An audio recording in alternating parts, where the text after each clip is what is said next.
Good evening, everyone, and welcome to the Standing Committee meeting of Monday, February 6th, 2023. I'd like to call this meeting to order and begin with the land acknowledgement. The Durham District School Board acknowledges that many Indigenous nations have long-standing relationships, both historic and modern, with the territories upon which our school board and schools are located. Today, this area is home to many Indigenous peoples from across Turtle Island. We acknowledge that the Durham region forms a part of the traditional and treaty territory of the Mississaugas of Scugog Island First Nation, the Mississauga peoples, and the treaty territory of the Chippewas of Georgina Island First Nation. It is on these ancestral and treaty lands that we teach, learn, and live. Are there any declarations of conflict of interest? Seeing none, may I have a motion to approve the agenda? Trustee Brown, seconder. Trustee Edwards, all in favor? Anyone opposed? Motion carries. Now turn to item 5 on your agenda, the Durham District School Board presentation towards excellence in Black student achievement tonight, and I'll call on Superintendent Margaret Lazarus.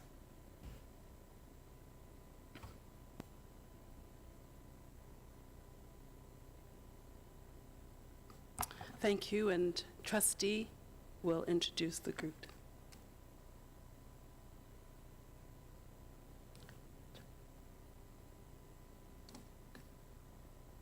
Joining us this evening for the Towards Excellence in Black Student Achievement presentation are Dr. Roberta Bonder students, Matai and Menashai Prince, their parent Monique Prince, and Principal Tanya Hawthorne. I would also like to introduce the Equity Facilitator, Camille Ali, the Literacy and Numeracy Facilitator, Michelle Liverpool, and System Lead, Sean McCormack. I will now turn it over to the Superintendent of Equitable Education, Margaret Lazarus, who will introduce the report.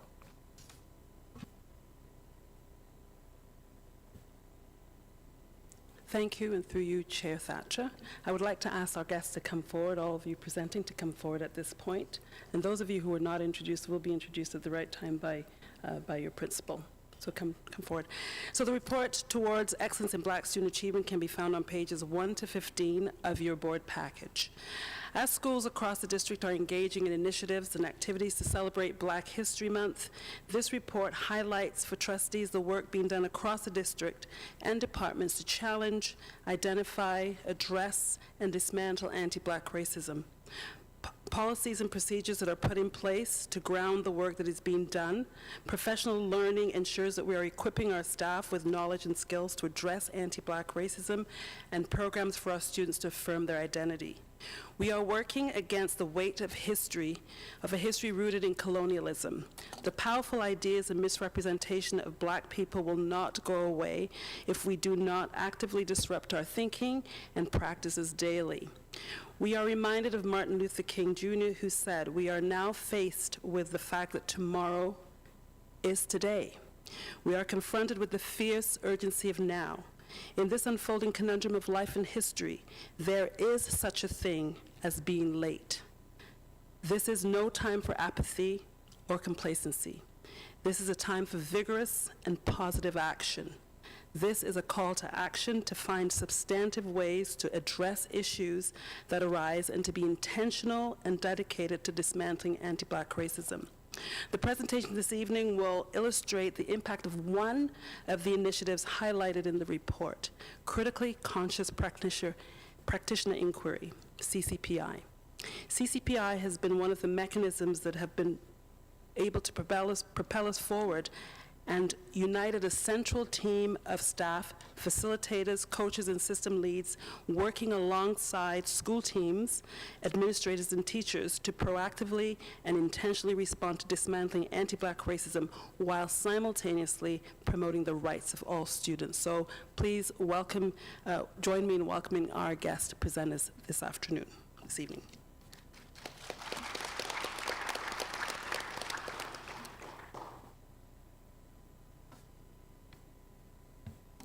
Good evening, everyone. My name is Sean McCormack. I am the System Lead for Human Rights, Anti-Oppression, and Teaching and Learning K-12 here in the Durham District School Board, and I'm honored to be joined behind me with Camille Ali, the facilitator in that same department, as well as various students from Rosemary Brown Public School and the principal from Roberta Bondar Public School, as well as some students joining her as well this evening. So as Margaret just mentioned, we are here to talk a little bit about our CCPI as it relates to anti-Black racism and dismantling the barriers that are present for students who identify as Black, as well as their varying intersecting identities. Next slide, please.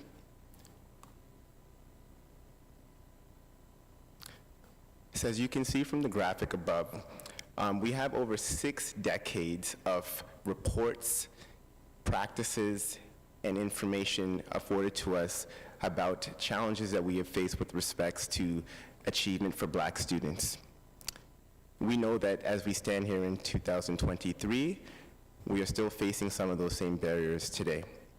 And despite best efforts, we know Black students continue to be marginalized and oppressed by systemic barriers that we have in front of us. I want to just pause and watch and take a look at that slide and those graphics for a moment, just so we can understand the true measure of the impact of what has been happening over a period of time. Again, we know despite our best efforts, this work needs to continue. We need to be vigilant. As Margaret said, the time is now. The time has always been now. And through the efforts that we put forward as a member of the community, members of DDSB, we will continue to work tirelessly and relentlessly to ensure that we create equitable outcomes for all students and those who identify as Black as this report pertains to it. Now, we want to talk a little bit about CCPI. That's our Critically Conscious Practitioner Inquiry. So we've been afforded the luxury of having our critical friend with our system, Dr. Nicole West Burns, who has spent countless time with us working with schools to ensure that we understand the historical context, the historical Canadian context of anti-Black racism, and the impact that it has had on our society over a period of time. Deeply rooted in Canadian culture, which sometimes is not always very present, as we think that anti-Black racism is an American phenomenon, but its roots are strong and deep in Canadian culture. Through CCPI, schools go through this learning journey of identifying those barriers, identifying what it means in their context of their school, and through those understandings, they create questions, inquiry questions that are focused and intentional on looking at their school community and asking a question as to how they can dismantle anti-Black racism. And of course, we know what is good for some is good for all, and we know that within the Black identity, there are varying amounts of identities, the intersex of identity, as we'd like to put them. So we want to ensure that we're focusing our strategies and our inquiry on creating solutions that will help with this problem that we face each and every day. We are committed to have all of our schools go through this inquiry with Dr. Nicole West Burns, and to date, we've had 76 elementary schools go through. So we have cohorts 1 to 4. We have recently just started cohort 4 last week, and we've already gone through our first 2 of 6 sessions. And we also have 14 secondary schools who have been engaged in this inquiry.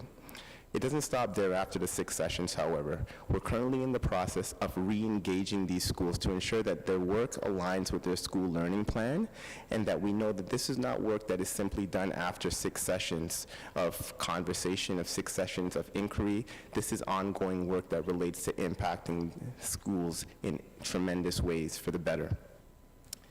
And we'll hear a little bit later about how this work is landing and some of the next steps that we have as a school community. So again, we think about our curriculum and learning. We know that universal design is a part of our policies, our Indigenous education policy, as well as our human rights, anti-discrimination, and anti-racism policy. So the CCPI inquiry allows schools to really do some deep reflection into their practice and pedagogy, their teaching styles, their approach, their resources, and create a plan where they can address this, infusing community voice, student voice, and critical friends such as Dr. Nicole West-Burns.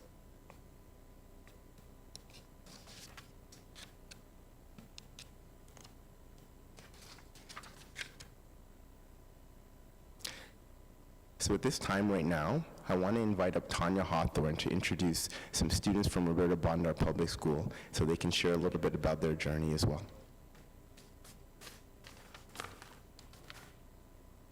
Thank you, Sean.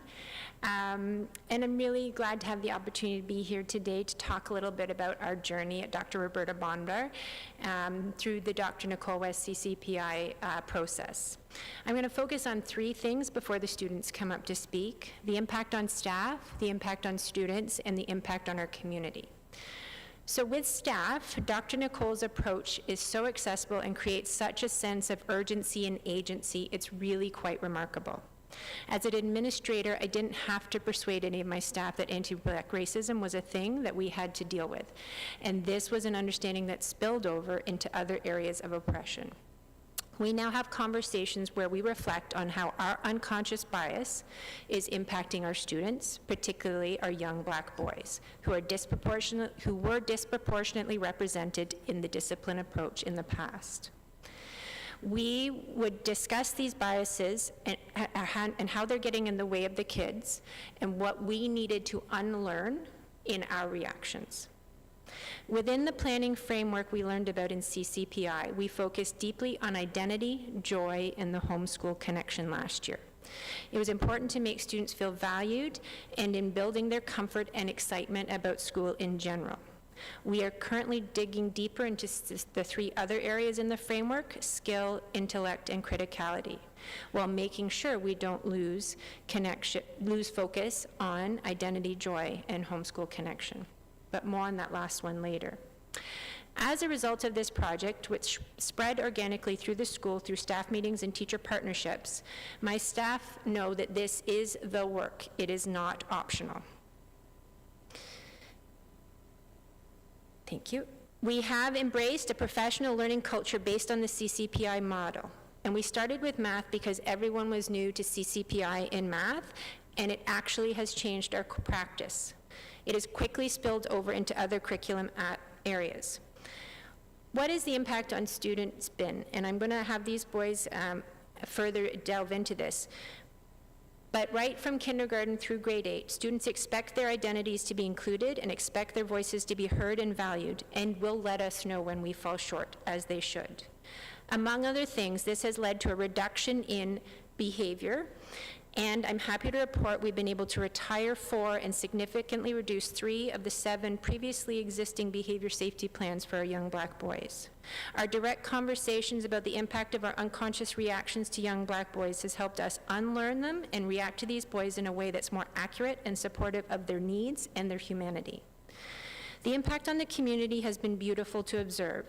One of the tasks I was given when I was moved to Dr. Roberta Bondar in August 2020 was to build connection between the school and the community. As a direct result of the ripples of our involvement in the CCPI process, I'm happy to report there's much evidence of success with this task. Families regularly make comments to me, my staff, our area social worker, and psychometrist about their high level of trust and appreciation for all the school is doing. There's a real feeling of partnership with families.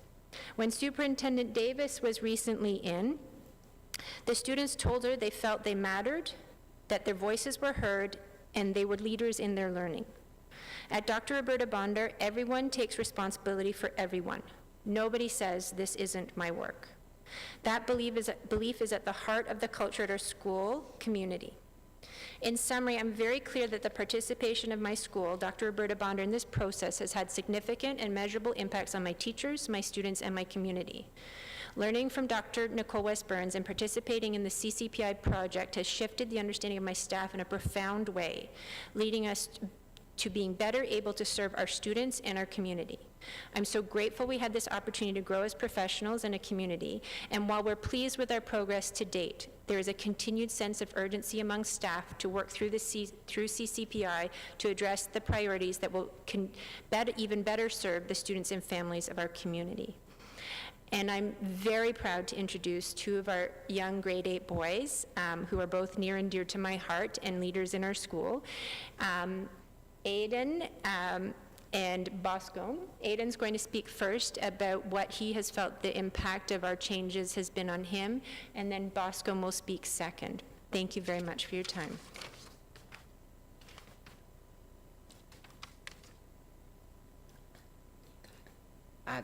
At Dr. Roberta Bondar, I am not afraid to come to school because I feel accepted. In some schools, teachers are racist to black students, but at Bondar, teachers treat us the same as everybody else. I get asked how I'm doing, people say good morning, I enjoy what I'm learning, and I get help when I need it. My principal has a Black Lives Matter flag in her window, and that lets everybody know that our school accepts anyone and supports everyone. I enjoy my school, and I hope the high school that I end up going to accepts the people the way Dr. Roberta Bondar does. Thank you for having me.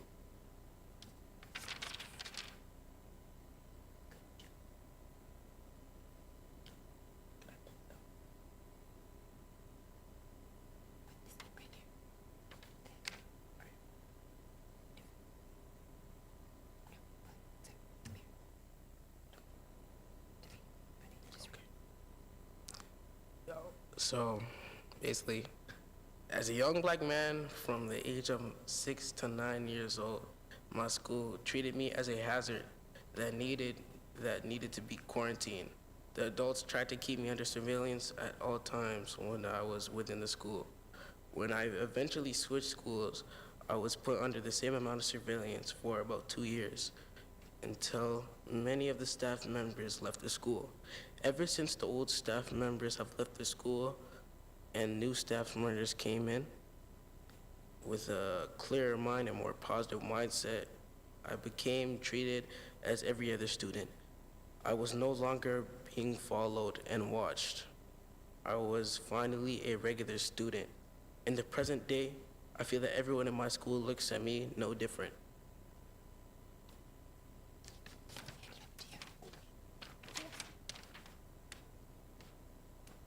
Thank you so much for expressing yourself in such eloquent ways, young men. We're really proud of you.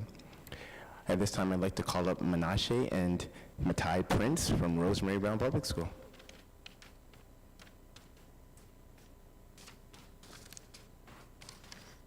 Good evening. My name is Menashe Prince. My name is Matai Prince.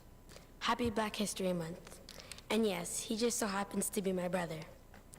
We go to Rosemary Brown Public School, which is pretty cool, given Rosemary Brown was a black woman who was a Canadian activist and politician. As students, we were asked to represent black students like us and be a voice, which is an honor. Representation within the black community is very important. I believe it keeps us motivated and hopeful, believing we can do just as much and even more as leaders in Canada. The school that we go to is a brand new school, only 1 year old.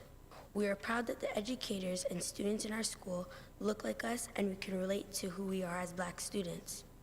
Representation matters within our school and is the key for students and parents. We should know who Rosemary Brown is and what she looks like. We hope to have a picture of her on our main floor really soon. The most important thing about going to Rosemary Brown is knowing that the name is after a strong, influential black woman. It makes me feel satisfied and good. I feel safe and comfortable because I know what she stands for. In our library, we have many different books about people from all backgrounds. It feels good to have books that represent who we are, so that not only students who are black can see, but students who are not black can also learn about our culture. We hope that our library continues to grow with more books that can be read by students of all ages, and that the teachers can use these books to help everyone learn about us. In school, we want to learn about our black history and culture regularly. It is important for us to know who we are and where we came from. We are happy that we have teachers and students who look like us. Thank you, Matai. I'd like to also touch on the history curriculum. In our curriculum, our Canadian history does not include Black history, which very much is a part of Canadian history. This is not a representation of Black students, and as a Black student, it would mean a lot for me and the students at Rosemary Brown, including my siblings, my brother, to have this added to the school curriculum. We come from a big family with a total of 10 siblings, 3 that have graduated from DDSB, with 7 of us remaining within the Durham District Board. 6 of my siblings, including myself, attend Rosemary Brown Public School. In our school, but sometimes we feel as if we're learning about Black people only in February, and we feel excited, and one day we feel excited, and one day we feel in our school, but sometimes we feel as if we are learning about Black people only in February, and we are excited to one day throughout the whole school year we can learn about Black history, so it's regularly. Thank you for your time.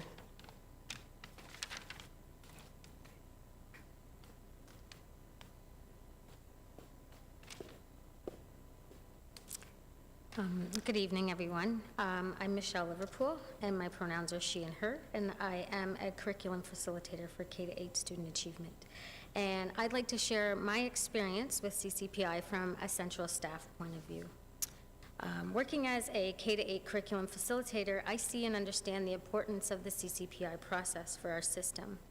I say system because I know that students and their families, educators, administrators, and communities have all been positively impacted as school teams engage in critically conscious practitioner inquiry.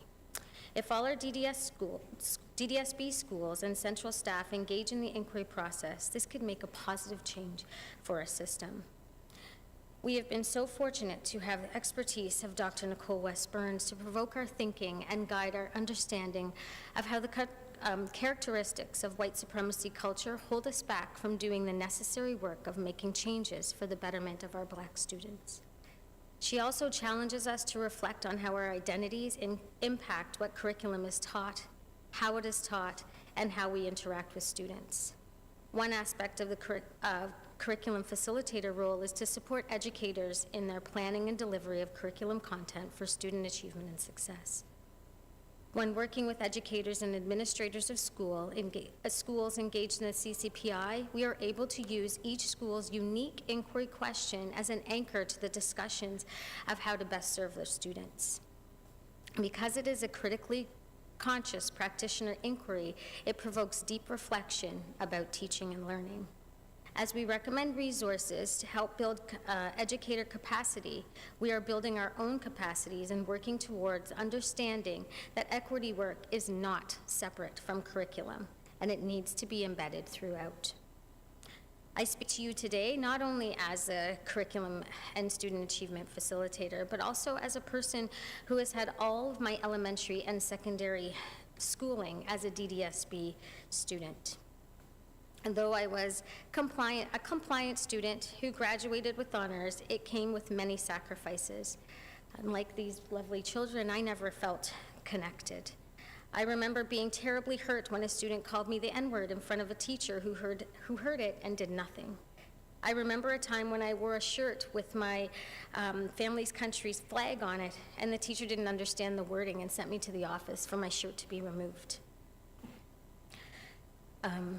I don't remember seeing myself reflected in teaching and learning. I felt disconnected from the curriculum content and many times disconnected from my educators. I learned in spite of my environment, not because of it. Now, as I work with educators who are committed to the CCPI process in the same schools that I had those negative experiences, I am happy to know that the children have educators who are leaning into this work to create learning environments where their Black students feel safe and heard, and the lessons are being created that incorporate their voices and shine a light on their excellence. I also speak to you as a mother of 3 beautiful Black young women who attended Durham elementary schools, feeling that same disconnect that I felt so many years ago. And that saddens me, not only because it's 2023, but because I have seen the benefits educators have experienced as they engage in the CCPI process and the effects that it has on the students, especially the Black students and their families. We need every educator to look at our Black students who enter the classrooms and envision the picture that you see on the screen. Then they need to do everything in their practice to help those students see themselves in that same light. Educators must ensure they are offering what is needed for our students to get there. The critically conscious practitioner inquiry has proven to be a positive experience for educators, students, and their families. And having every school in our school board participate in the CCPI process is a sure way to see the system move in positive directions.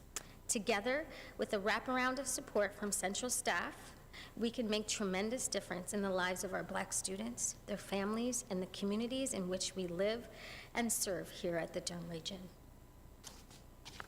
Thank you. Thank you so much. That's just a brief overview of the work that we're doing with respect to CCPI, and I just want to thank the students and the staff that are here behind me. And although we have voices that are representative of Black students in the system, I just wanted to briefly add that this CCPI work is for students of all different identities. It's important that we learn to develop a culture of growth and trust and changing the stereotypes and negative stereotypes and prejudice that we face so that we all can continue to grow and thrive not only in our schools but also in our communities. So thank you all so much.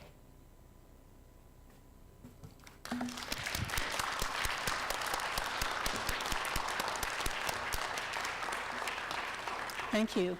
I'll ask trustees now if they have any questions or comments that they'd like to put forward.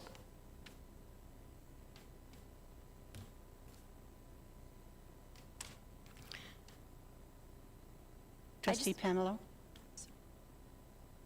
Oh, I'm sorry. So we'll start with Trustee Cunningham. Thank you so much for sharing your experiences today. I'm so sorry to hear about some of those past experiences that you had in the school system, but I am truly delighted to see you feel represented and respected. I feel certain that your presentation here today will inspire and motivate all of us to continue learning and to committing to doing better. So thank you again for sharing here with us tonight.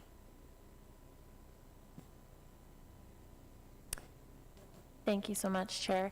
I also want to extend a very heartfelt thank you for being here tonight and for sharing with us, but most importantly for having the courage to share. Got a little emotional listening because it wasn't that long ago that I was standing where you students are and saying the exact same things. And I think part of the reason why this work can be so tiring and frustrating sometimes is because we take on that emotional burden of doing the work. And when we feel like we don't see change throughout generations, which is what we have here tonight, it can be very disheartening. But knowing that there is progress being made and that we are working in so many different spaces and ways to get the work done reinvigorates me, but also heals a little part of my heart that knows that it's a little bit better perhaps for you than it was for me, and I consider that at least a partial win and that it was worth the struggle to this point. But we have a lot of work to do, and I just want to sincerely thank you for coming and sharing and having the courage to do so. So thank you. Trustee Linton? Thank you. And echoing my colleagues, thank you so much for the presentation. Again, heartwarming, inspirational, but also a call to action to make sure that our young friend who said he hopes that high school is like this experience isn't a hope, but an action. So I'm looking at my colleagues here to ensure that we are making this more than a hope, and that you can come back, not in Black History Month, but in another month, any month you choose, to say that these actions have carried forward because of the actions of us today. So of course my large question is, what does expansion look like so that every student who feels that they have been profiled negatively treated because of their race, their culture, their beliefs, doesn't experience that. What do we, so I know it's a larger question and we will get into it. Yeah? All right. But I also want to ensure that for the parents who have taken the time out to attend, that we are communicating this very, very clearly to you. And if there are schools that are not supportive of this action, that you can easily get hold of us to hold people accountable. But thank you, students. That was absolutely amazing and inspiring.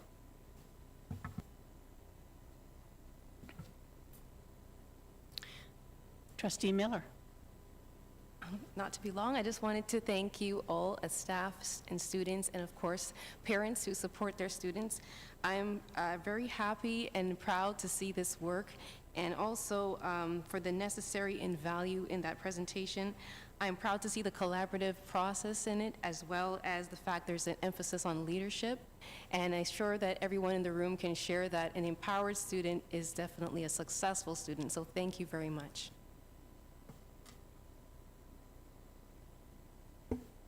Trustee Brown. Thank you. Again, thank you so much. I mean, I can barely speak. I'm actually quite emotional. I want to thank you for bringing your story. I'm trying not to cry. I have boys too. You guys are so inspiring. You've actually made my whole day. It's like, thank you. Thank you for coming here and sharing. I think it's really, really important, especially in this setting. You know, this will be on YouTube. Everyone will hear this story. And I think it's really, really important that this story is out there. And I'm not going to cry, so thank you very much. Thank you, trustees. It's obvious, I'm sure, to all of us that trustees are feeling very supportive and appreciative of you coming out this evening and sharing your feelings and your comments with us. And there is an open invitation for you to come back and reach out to trustees here on the Durham District School Board. Thank you.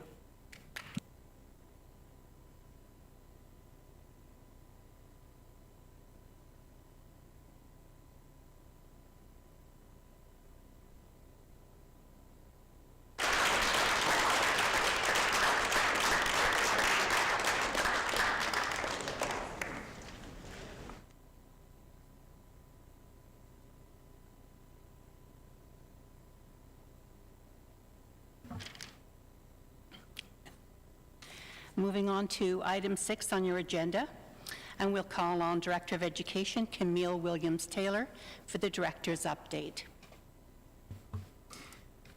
Thank you, Chair Thatcher. We all know as presenters we should never follow an amazing performance, and so I'm not going to be able to outshine what we've just seen, but I certainly do want to recognize my own appreciation and the staff's appreciation for the students and staff who have come here and presented your journey and your commitment to advancing Black excellence in our district. So again, please allow me on behalf of the senior team to echo our thanks and our appreciation for being an example of the possible as you presented here this evening. Clearly, we are acknowledging that February is Black History Month, and we also want to signal here that the Durham District School Board is committed to recognizing the rich contributions of people of African descent throughout the school year and not just in the month of February. We must continue to use education as a tool for social change. I do encourage staff, students, families from across the district to attend Black History Month events taking place at schools and in the community, not only from the point of view of celebration, but also from the point of view of learning and the point of view of bringing back into our spaces of engagement the change that we know is possible. A Durham District School Board educator, Babatunde Tayameyu from A.G. Bell Public School, was featured this month in CBC's segment on Black educators making a difference in the GTA, and so we know we are well represented, and we want to offer congratulations. Later this week, I will be attending the Sisters Overcoming, Achieving, and Rising panel discussion, otherwise known as SOAR, that will include 6 Black women who were nominated as a part of the 100 most influential Canadian Black women in 2022. The SOAR panel discussion is coordinated and led by student leaders who are part of the Graduation Coach for Black Student programs. Students from Pine Ridge, G.L. Roberts, and Sinclair Secondary School who are on their Black student networks or a part of the Black Youth Peer Leader Group will attend. These are some of the schools who currently have a graduation coach for Black students. I continue to visit schools across the district. Indeed, today I was at Rosemary Brown. I was pleased to visit also Meadowcrest Public School to join students in grade 4, 5, and 6 as they show their support for the athletes competing in this year's Ontario Parasport Games. I also had the opportunity to visit Uxbridge Secondary School, Joseph Gould Public School, and Clara Hughes Public School, where I learned about the unique experiences of staff and students and to see how our schools of different sizes in different parts of our district are going about teaching and learning in creative and progressive ways. On a business note, kindergarten registration has been underway across the Durham District School Board since the start of January, and the second semester at secondary level began last Friday. Course selection for secondary school students is now taking place, and I would encourage families to check the websites of their children's schools to ensure that they're up to date on these opportunities. It gives me great pleasure to highlight that the Durham District School Board was once again named as one of Forbes Canada's top employers for 2022. As I visit schools and workplaces, I see firsthand the dedication of our staff in supporting students and families, as well as their colleagues. So this recognition does not come as a surprise and is an accomplishment for every one of our over 10,000 staff in the Durham District School Board. Thank you so much to our staff for the important work that you are doing day in and day out. And finally, Monday, February 20th is Family Day, and our schools will be closed. Our board meeting, which usually happens on a Monday, will be held on Tuesday, February 21st, to accommodate the long weekend Monday. Chair Thatcher, that is all for my update tonight. Thank you, Director. Are there any comments or questions for Director Williams-Taylor? Seeing none. As there are no recommended actions this evening, I'll move on to item 8, information items. And I see that Student Trustee Ben Cameron is not with us this evening, but I'll call on Lauren Edwards and Gwen Hewitt. I got it. Good evening. Thank you, Chair. This is our February Student Trustee Report. We'd like to start by giving a big congratulations to all our high school students who made it through the first exam season in 3 years. We know it was a stressful time for many students, including ourselves, but hope it was a smooth transition back to what a normal school year will look like going forward. On January 16th, we had our first Senate meeting of the new year. We discussed the upcoming student trustee elections and the proposed changes to next year's elections. We've also begun planning Student Senate's Mental Health Symposium alongside Mental Health Lead Pelborough and student senators as well. And we're very excited for this great event that will bring awareness to mental health and illness and allow students to discuss mental health without stigma. So the student trustee election process for the 2023-24 term is underway. The first election will be held on March 7th, and the whole process will be concluded by the middle of April. We are looking forward to reforming the system to better reflect the interests and voices of students in the upcoming years. Finally, Student Trustee Cameron, although he's not here tonight, will be attending OSTA ACO's Board Council Conference in a couple of weeks in Ottawa. He's very excited to meet with student trustees from across the province to discuss issues relevant to students. Thank you. We'd be happy to answer any questions you may have. Thank you. Are there any questions tonight for our student trustees? Seeing none. Thank you, Lauren and Gwen. Moving on to item B, and I will call on Associate Director David Wright for the redesignation of growth update. I'm sure that's growth within the board. Thanks very much, Madam Chair. It's my pleasure to welcome and introduce Lisa Bianca, Head of Facility Services, who is joining us this evening to present this report. Thank you, and through you, Madam Chair.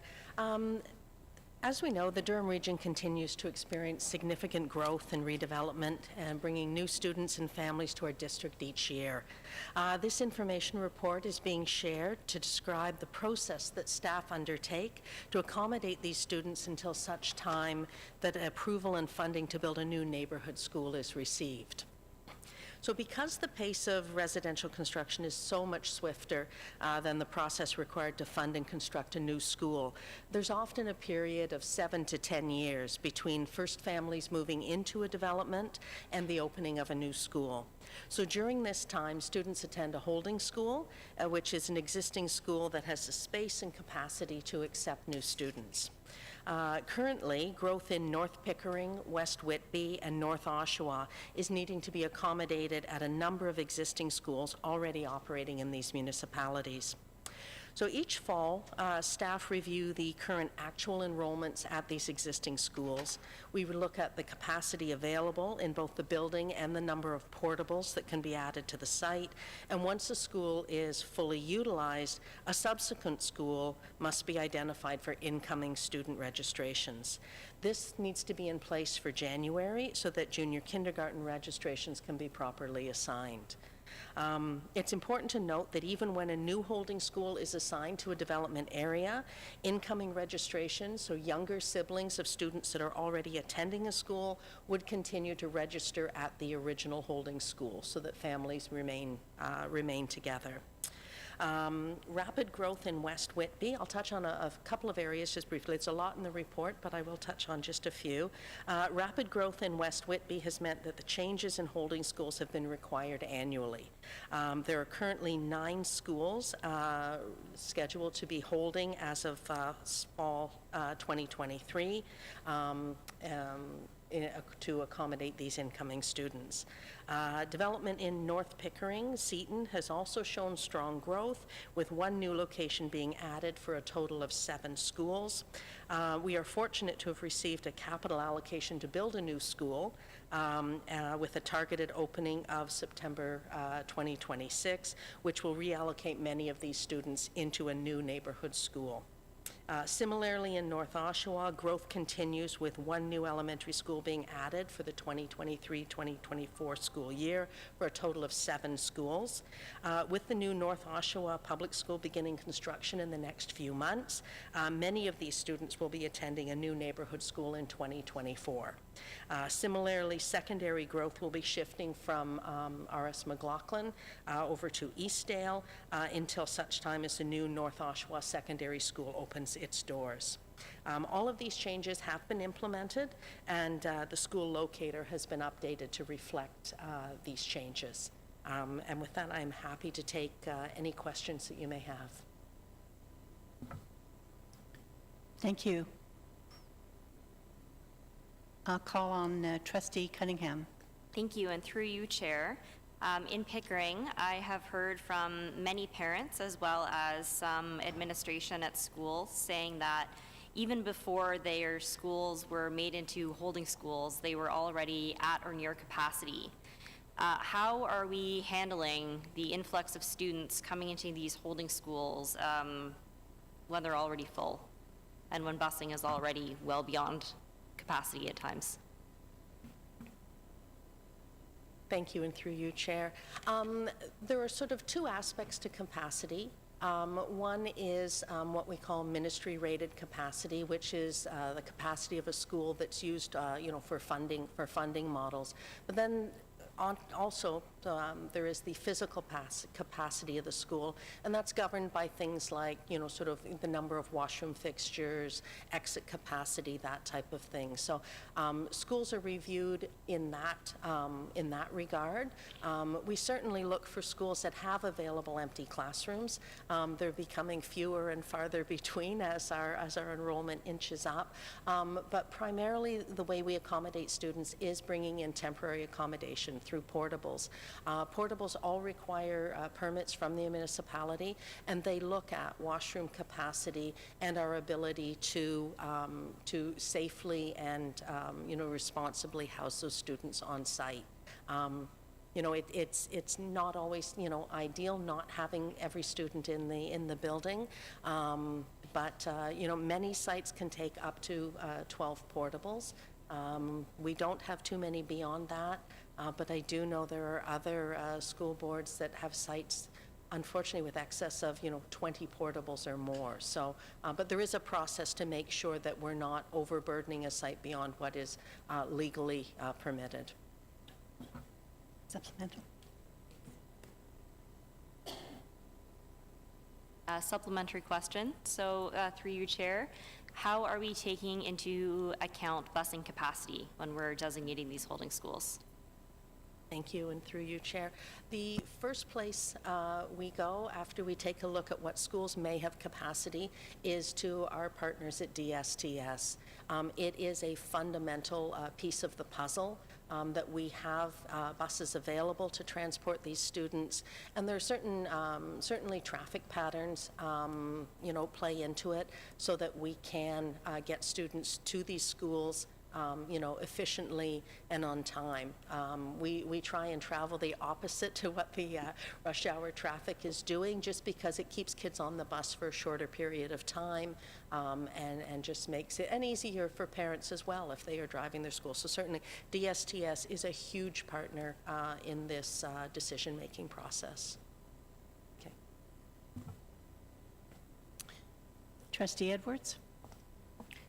Thank you, through you, Chair. Trustee Cunningham somewhat addressed the question around transportation, considering we already have a shortage of bus drivers and so forth, and there is going to be a huge concern when it comes to funding, which is noted in your report. I was going to ask about around considering the province's legislation around building homes faster, affordable housing, and so forth. I know staff do a phenomenal job as far as trying to predict as much as they can, but I'm just wondering, since it's happened within my own municipality, around municipal zoning orders, and if or if the staff is informed of those, or how we reaching out to those, because many of the municipalities are putting in for the zoning ministry zoning orders, which will have an impact on our capacity for schools and so forth, which I don't think are being considered from the provincial standpoint globally. Thank you, and through you, Chair. Certainly, minister zoning orders, are a challenge for us as staff. We are not circulated on them the same way that we are with draft plans of subdivision, where the school boards have a role. So school boards become aware of the minister zoning orders sort of in real time as they happen. Particularly when some of these zoning orders are converting things like employment lands within existing school boundaries. It will be challenging because these are not new areas being added on to the growth areas of the municipality, but they fall within the existing infrastructure that we have in place. So, with our municipal partners, we do get sort of an informal reach out, but certainly it's something that we are chasing and tracking very closely, and it will present challenges for sure. Sorry, Madam Chair, can I just add, appreciate the response. Just on a somewhat positive note, the Ministry of Education certainly has recognized that there are growth boards that will be in a bad spot with the expedited residential construction, and so they have been working with a number of representatives from the school board sector on a model to expedite school construction as well. So they have recognized it's an issue. We've recognized that we're going to be in a bad spot, as Lisa's indicated, and so we're doing our best to be prepared for the next capital priorities call so that we can get a few successful projects underway as soon as possible and try and be as responsive as we can.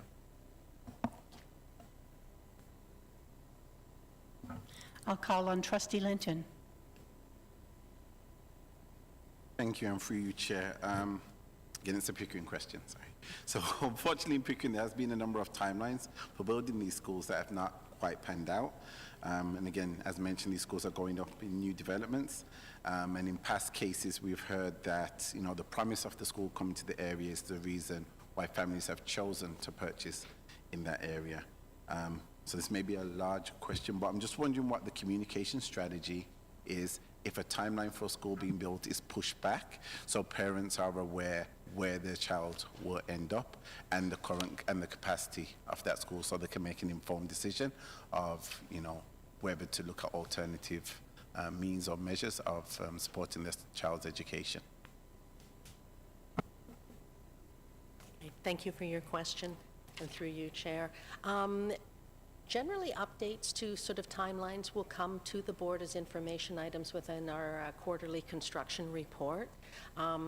Once this report does come to board and is made public, then we work with our colleagues in communications, and we reach out to the school communities and share the information that you know, the project has been delayed. We try and give some context as well, and certainly delaying a project is sort of a last resort. We will always push forward you know, as much as we can to get them in there. We know how important these are to the school communities.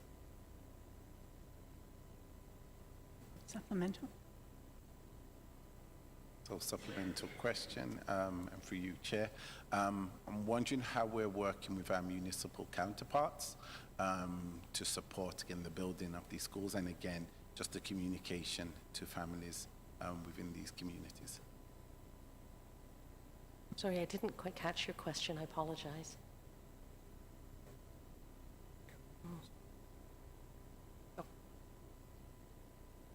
Thank you. I'm wondering how are we working collaboratively with our municipal, so the councillors, the regional councillors, around getting those timelines and being able to communicate them again through, you know, these means, through the information that's brought forward, and then almost through their channels as well. I'm just concerned that although we are using and utilizing our channels, they may not reach our parents, so, and our municipal counterparts have other means and methods of communicating to their constituents. So I'm just wondering how much we work in tandem with them. Thank you. I got it. Thanks. Certainly, you know, our municipal partners are very solid partners, you know, sort of in development, particularly in, we've been working very closely with the city of Pickering on our, for instance, on our Creekwood project. They're very committed. They know how important, you know, these builds are to their communities, and they really do work with us to facilitate, you know, our process through, or a passage through their approval process. So they are very, very strong partners with us. And then we, you know, layer in sort of the, you know, the funding pieces and the ministry approval. And then we also, I mean, we have support, you know, with our capital analysts at the ministry, that, you know, sort of carry our voice forward for approval. So it is really very much a collaborative effort from the municipal district and ministry level. Okay. Thank you, David and Lisa, for your report. Thank you. Moving on to item C, and I will call on Trustee Emma Cunningham for the OPSPA report. Go ahead, Emma.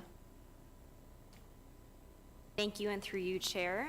Trustee Oldfield and I have worked together to compile this report. Several of us attended the Public Education Symposium, I believe it was last week. Time is running together, and we wanted to report back on some of the lessons that we learned there. Not everything is encapsulated in a short speech, but these were some of the highlights that we wanted to make sure we shared back.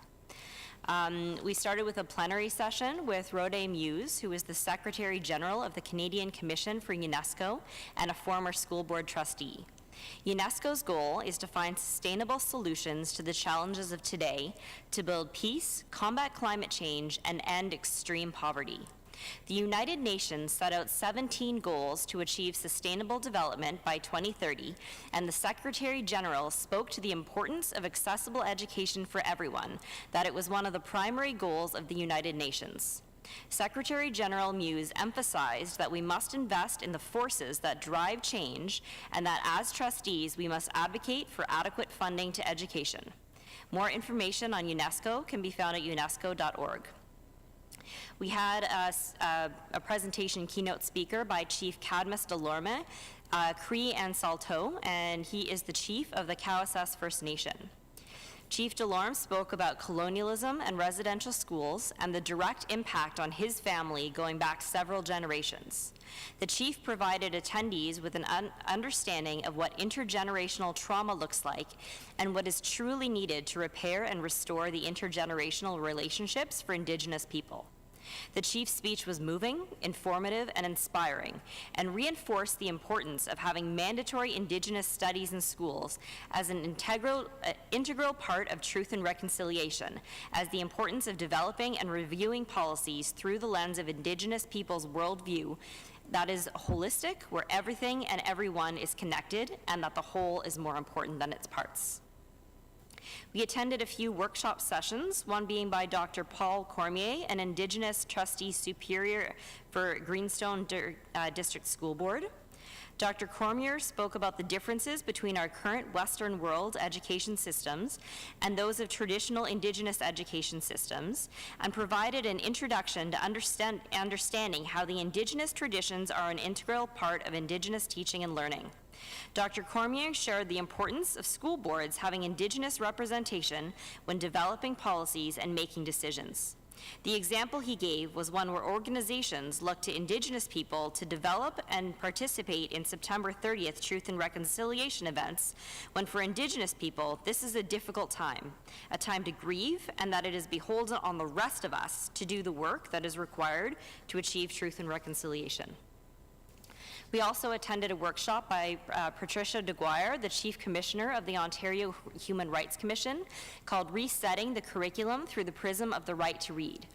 Ms. DeGuire spoke of the Right to Read report and put into context that approximately one child in every classroom will struggle with literacy. Reading is a human right, and there are new proven methods to teach children how to read, which are often very different from the current methods, which are not as backed by the same degree of rigorous study. Ms. DeGuire recommends that school boards take the Right to Read report seriously and commit to rolling out some of the recommendations so that every child leaves school with the literary skills that they need to be successful. We had a special guest speaker, Minister of Education, Stephen Lecce. Minister Lecce spoke about how the Ontario government is approving new school builds in growing areas and the ministry's overall support of education. The session did not allow for questions from attendees, and only 3 pre-vetted questions were allowed. Given the focus of the symposium, and in particular the emphasis on adequate funding made by the Secretary General of UNESCO, it seemed like a missed opportunity. Overall, those of us who were privileged enough to attend the Public Education Symposium had a wonderful 3 days at the conference, and we're happy to report back on just some of the learnings that we had there. Thank you. Thank you, Trustee Cunningham. I'd like to draw your attention to the correspondence in your package, which is on pages 26 to 29. And as there is no further business, this meeting is now adjourned.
Good evening. This special board meeting for Monday, February the 6th is called to order. I'd like to do the land acknowledgement. The Durham District School Board acknowledges that many Indigenous nations have long-standing relationships, both historic and modern, with the territories upon which our school board and schools are located. Today, this area is home to many Indigenous people from across Turtle Island. We acknowledge that the Durham region forms a part of the traditional and treaty territories of the Mississaugas of Scugog Island First Nations, the Mississaugas peoples, and the treaty territory of the Chippewas of Georgina Island First Nations. It is on these ancestral and treaty lands that we teach, learn, and live. Are there any declarations of interest? There are no declarations of interest declared at this time. Can I have a motion to adopt the agenda as presented? Trustee Cunningham, Trustee Thatcher, all those in favor? Opposed? That motion carries. We are moving on to recommended actions of the Integrity Commissioner report. We have received a report from the Integrity Commissioner dated January 23, 2023. The IC report sets out findings that Trustee Stone breached the board's code of conduct in several separate instances. Firstly, under the old code, through her comments about gender identity and expression at various governance committee meetings. The text of those comments is set out around pages 19 to 20 of the report. Secondly, under the old code, as results of comments made at the January 24th, 2022 Governance Committee meeting, those texts of those comments are set out in pages 21 to 22 of the report. Thirdly, under the old code, through her retweets concerning race on April 18th, 2022, the text of those tweets is also set out on pages 48 in Exhibit 1. Fourthly, under the old and new code, as a result of various social media posts respecting gender identity expression issues, the text of those tweets is set out at page 48 to 52 and exhibits 2 to 5. Lastly, even though the Integrity Commissioner has determined no findings or there was not a breach on a particular matter within the report, the Board of Trustees are required to make their own assessment and determine if there is a breach for each finding or non-finding. Having received the report from the Integrity Commissioner, the Board of Trustees must now make its own assessment of whether a breach or breaches of the Code of Conduct have occurred, and if so, determine the appropriate sanction or sanctions. It is suggested that the board consider alleged breaches separately, and then if the board determines that there has been one or more breaches, we will consider the issue of sanctions, a sanction or sanctions. In the accordance of the provision of the Education Act, Trustee Stone is entitled to be present at this meeting but may not vote. She's entitled to speak to a motion, as are each of the trustees.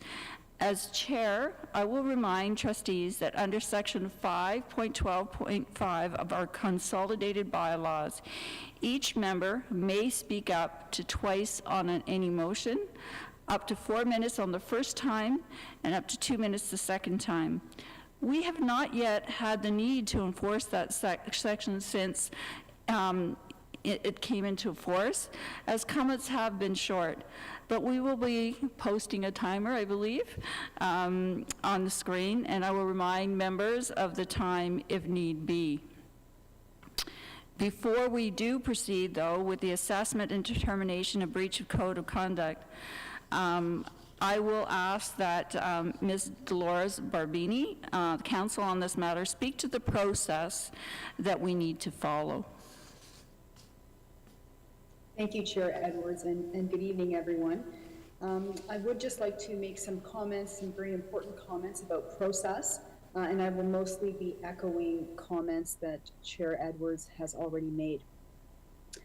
The Integrity Commissioner has provided a report to the trustees about complaints brought against Trustee Stone, and in accordance with your Code of Conduct and the Education Act, As trustees, you are now required to consider and make a decision in response to the Integrity Commissioner's report, and you must comply with the provisions of Section 218.3 of the Education Act in considering and making a determination as to whether a breach or breaches have occurred, and if so, any sanction.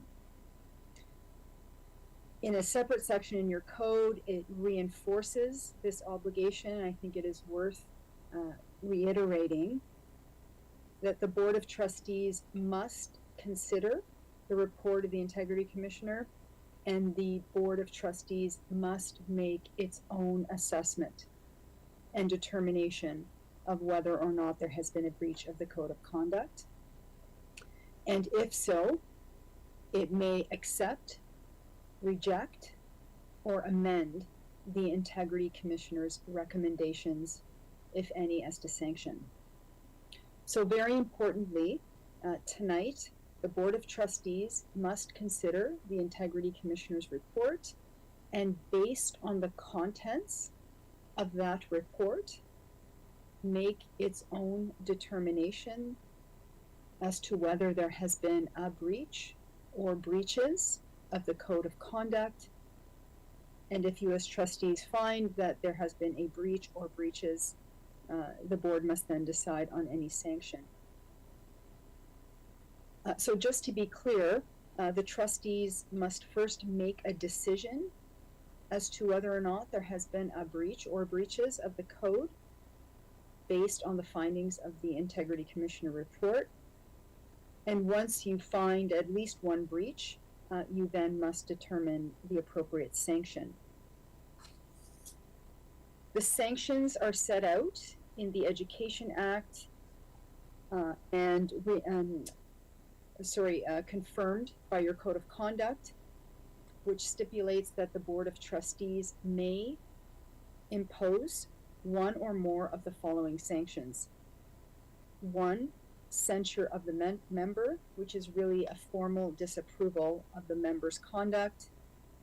2, barring the member from attending all or part of a meeting of the board or a meeting of a committee of the board. 3rd, barring the member from sitting on one or more committees of the board for the period of time specified by the board. The Board of Trustees is to consider the Integrity Commissioner's report at a board meeting and is only entitled to enter into closed session discussions if the alleged breach involves any matters described in Section 207 A to E, as per Section 218.310 of the Education Act. Having reviewed the Integrity Commissioner's report, it is my opinion that Section 207 is not engaged, and therefore the deliberations of the Board of Trustees regarding this report ought to be held in public. As Chair Edwards mentioned, the trustee is entitled to attend the board meeting, but is not entitled to vote. The vote as to whether or not there has been a breach or breaches of the code and as to any sanctions must always be in public.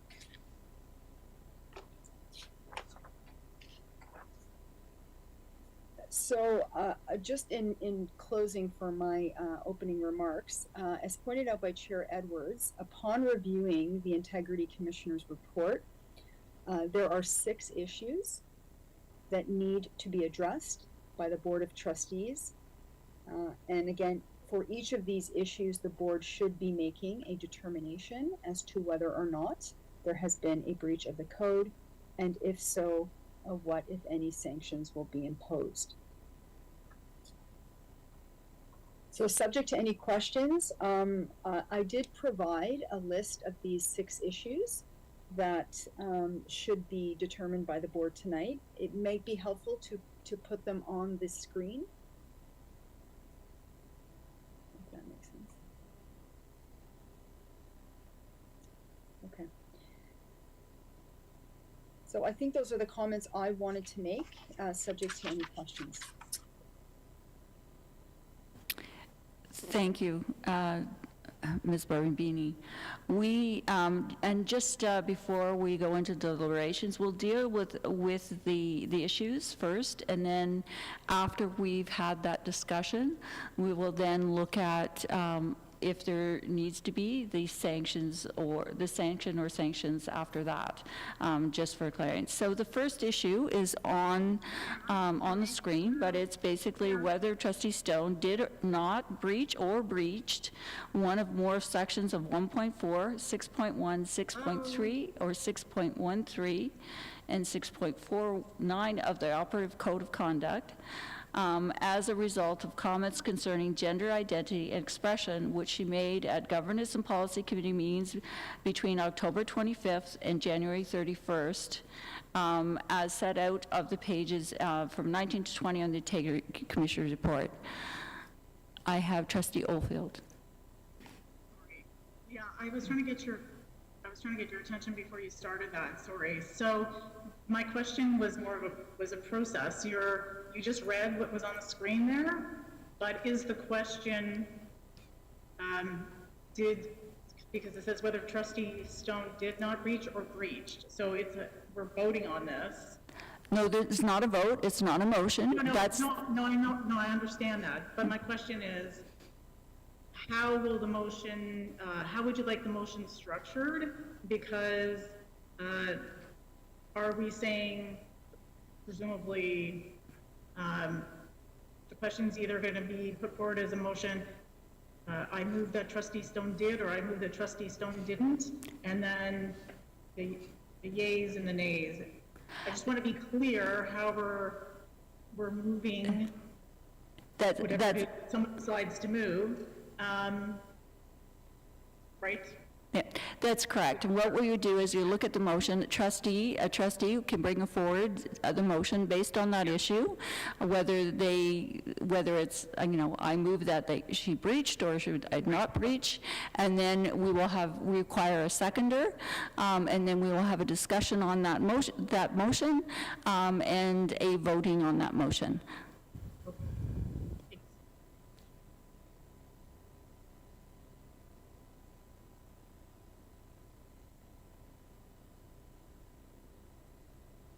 Trustee Cunningham. I will put a motion on the floor. I move that Trustee Stone did breach one or more sections of 1.4, 6.1, 6.3, 6.13, and 6.49 of the Operative Code of Conduct, the old Code of Conduct, as a result of comments concerning gender identity and expression which she made at Governance and Policy Committee meetings between October 25th and January 31st, as set out on pages 19 to 20 of the Integrity Commissioner's report. Thank you, Trustee Cunningham. Seconder, please. Trustee Panignolo. Discussions.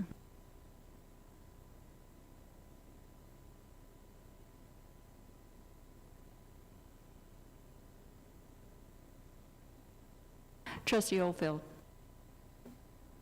Yeah, I would like to have the vote recorded, and just Chair, as a process, I'm going to ask this up for each one, so I don't know if you want me to ask every time we move through these or as the motions come up, but I am going to want a recorded vote. Thank you, Trustee Oldfield. She has requested a recorded vote. So what that basically means, just for instructions for the for trustees, is that Kathy Fitzpatrick will call trustees' names alphabetically, and then with the chair's name being last, and student trustees as well, for the non-binding vote. So we have a binding vote and a non-binding vote that will be voted on. Okay. Trustee Morton. My question is, do we consider only one motion, or do we consider 6 different motions? As suggested, we will discuss the 6 different issues one at a time, separately. Thank you. Any comments on the motion? don't see any. Push it. I was going to remove my question. Thank you, and through you, Chair. I wanted to know if we are able to have the example of the, or we're not allowed to share the breached code? Or did? Understanding what the number of the code means? Just specific, yeah. Specific. Okay, so just let me pull that up. I've got some of them. As far as 1.4 is trustee will support the vision and values and strategic priorities of Durham District School Board. 6.1 is transparency, accountability, and public confidence are fundamental components of the effective governance of school boards as public bodies responsible to their communities and to the provincial government. The conduct of the member of the Board of Trustees must be of the highest standard and maintain the confidence of the public. 6.3 is trustees of the board shall discharge their duties loyally, faithfully, impartially, in a manner that will inspire public confidence in the abilities and integrity of the board. 6.13 is trustees shall seek to serve the public interest by upholding both the letter and the spirit of the law of the federal Parliament and Ontario Legislature and the bylaws and policies adopted by the board. In 6.49, all trustees have a duty to treat members of the public, one another, and staff members respectfully and without abuse, bullying, or intimidation, and to ensure that the work and environment of the board is free from discrimination and harassment. This provision applies to all forms of written and oral communications, including via social media.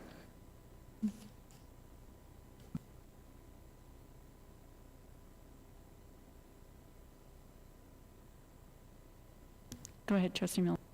Thank you, Chair. Any other comments? Seeing none, then I will call the vote.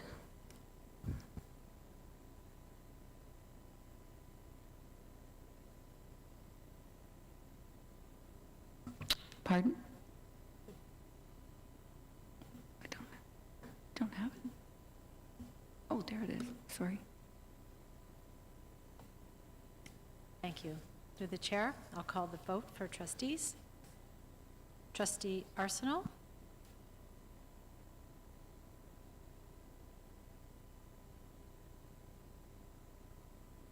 Trustee Arsenault?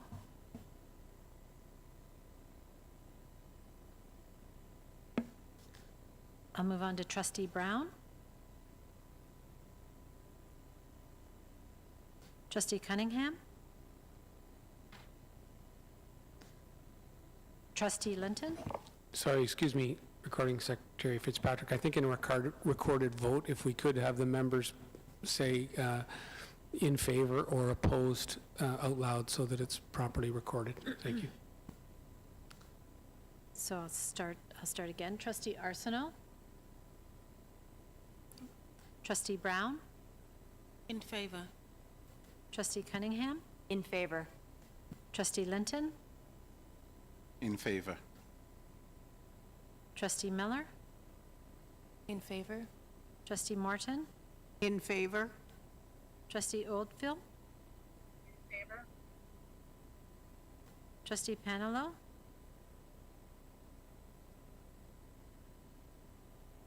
In favor. Trustee Stone is absent. Trustee Thatcher? In favor. And Trustee Edwards? In favor. Hello, can you hear me? Yes, I can hear you now. Is that Trustee Arsenault? Yes, sorry, my speaker isn't working. And how do you vote? How do you vote, Trustee Arsenault? My vote is in favor.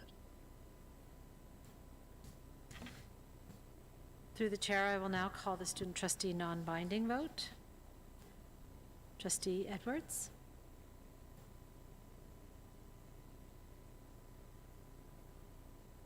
In favor. Trustee Hewitt? In favor.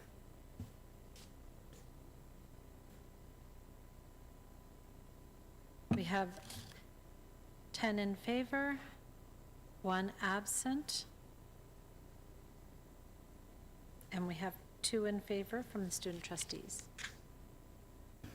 Thank you. That motion is carried.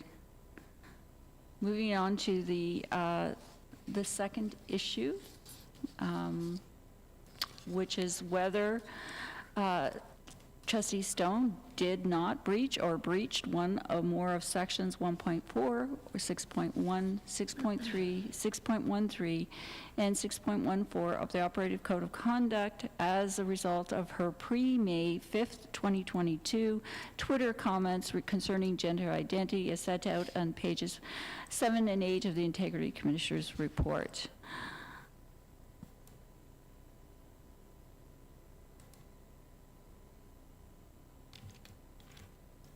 Trustees.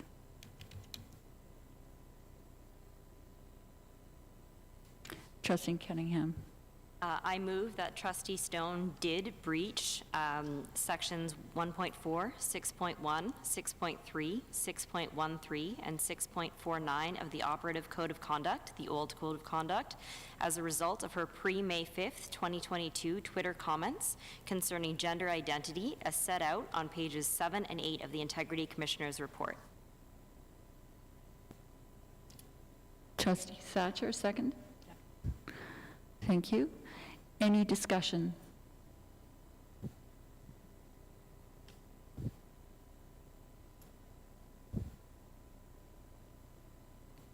Seeing no discussion from trustees, I would like to call the question or the vote. Thank you.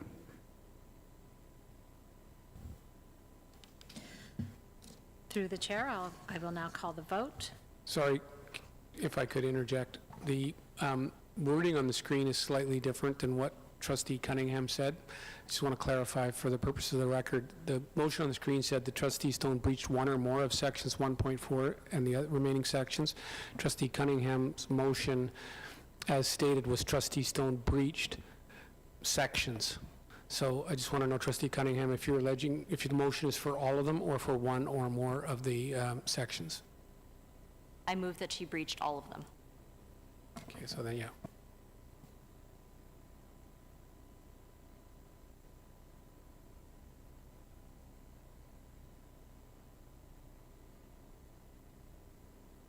Just verifying, Trustee Thatcher, that you still agree with the seconded that motion? Yes, I do. Thank you, Trustee Thatcher. Any further questions? Thank you for that clarification, Councillor Cotter. Okay, and we're going to call the question or the vote. It's a recorded vote. Thank you.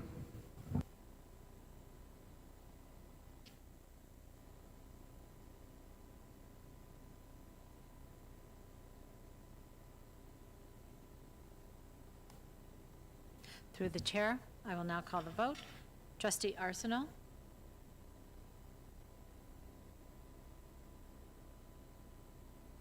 Thank you. I agree with the,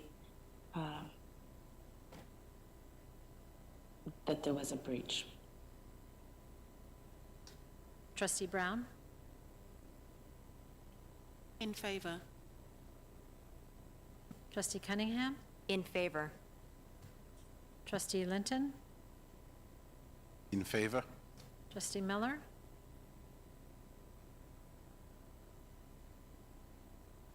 In favor?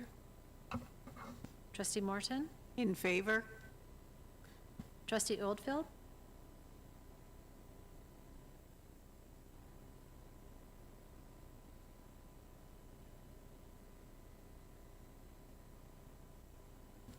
I don't see No. Trustee Oldfield on the screen. She's off. Oh, She is re-entering. Okay. Can we pass on Trustee Oldfield and we'll come back to her when she gets back in? Trustee Panelo. In favor? Trustee Thatcher. In favor? Trustee Oldfield. In favor. Trustee Edwards. In favor. Through the chair, I will now call the student trustee non-binding vote. Student trustee Edwards. In favor? Student trustee Hewitt. In favor. We have 10 trustees in favor and 2 student trustees in favor. Thank you. That motion carries. Moving on to the next issue, as whether trustee Stone did not breach or breached one or more of the sections of 1.2, 6.3, 6.11, and 6.44 of the Operative Code of Conduct as a result of social media posts concerning gender identity expression issues between, May 5th to the 14th of 2022, as set out pages 7 to 8 of the Integrity Commissioner's report.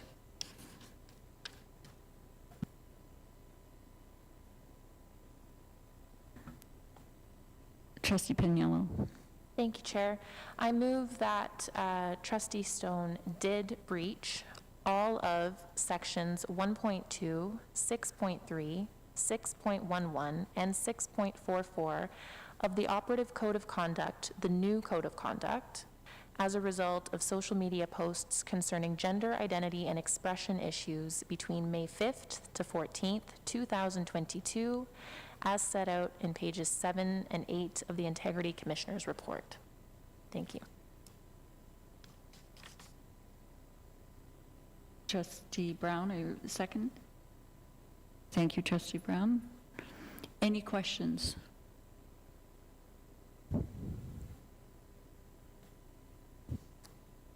Any questions or comments on the motion? Seeing none, I will call the question or the vote. It's a recorded vote. Thank you.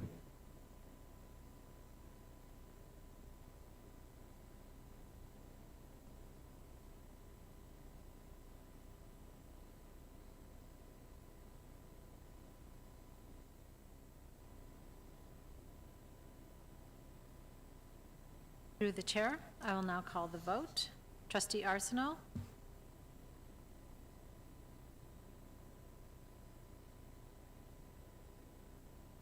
No. Trustee Brown? In favor. Trustee Cunningham? In favor. Trustee Linton? In favor. Trustee Miller? In favor? Trustee Morton? In favor? Trustee Oldfield? Trustee Panilow? In favor. Trustee Thatcher? In favor. No. Trustee Arsenault? I'm sorry, I was waiting to be back in the meeting. Can you please repeat the vote? We're voting on the third motion. It's on the screen. Yes, I see it now. In favor. Trustee Edwards? In favor. Through the chair, I'll now call the student trustee non-binding vote. Trustee Lauren Edwards? In favor. Trustee Gwen Hewitt? In favor. We have 10 trustee votes in favor and 2 student trustee votes in favor. That motion carries. In regards to the fourth issue, whether Trustee Stone did not breach or breached Section 6.6 of the Operative Code of Conduct, the old Code of Conduct, as a result of the content of her speech at the end of the January 24th, 2022 Governance and Policy Committee, as set out in pages 21 to 23 of the Integrity Commissioner report.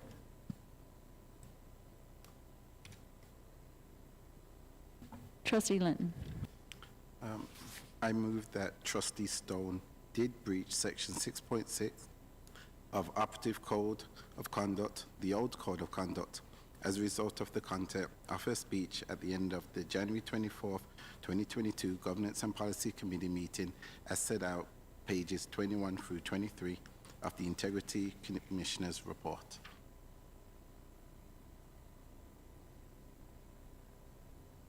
Thank you, Trustee Linton. Trustee Cunningham, I'm assuming you're raising your hand to second that. Thank you, Trustee Cunningham. Any comments or questions regarding the motion on the floor?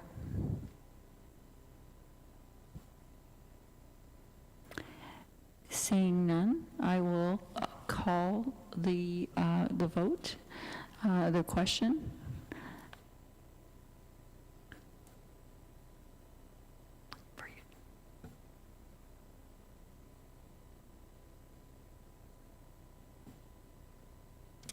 Through the chair, I will now call the vote. Trustee Arsenault? In favor. Trustee Brown? In favor. Trustee Cunningham? In favor. Trustee Linton? In favor? Trustee Miller? In favor? Trustee Morton? In favor? Trustee Oldfield? Favor. Trustee Panelo? In favor. Trustee Thatcher? In favor. Trustee Edwards? In favor. Through the chair, I'll now call the student trustee non-binding vote. Student trustee Edwards? In favor? Student trustee Hewitt? In favor. We have 10 trustee votes in favor, 2 student trustee votes in favor. That motion carries. On to the next issue is whether Trustee Stone did not breach or breach Section 6.49 of the Operative Code of Conduct as a result of the retweet she made concerning race on April 18th, 2022, as set out at page 48 of the Integrity Commissioner's report.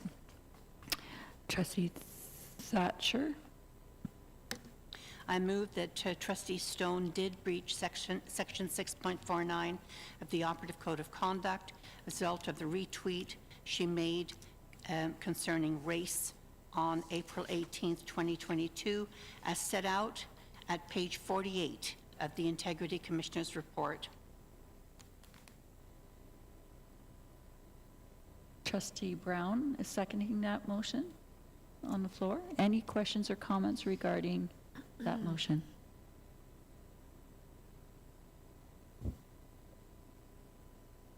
Seeing none, I will call the vote. It's a recorded vote. Thank you.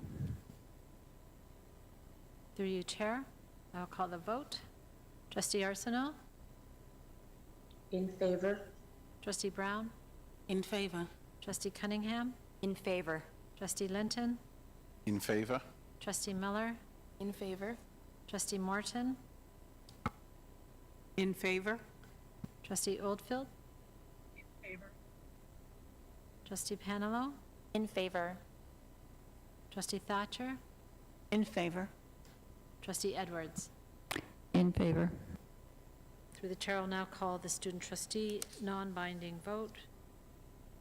Student trustee Edwards? In favor? Student trustee Hewitt? In favor. Okay. We have 10 trustee votes in favor, 2 student trustee votes in favor.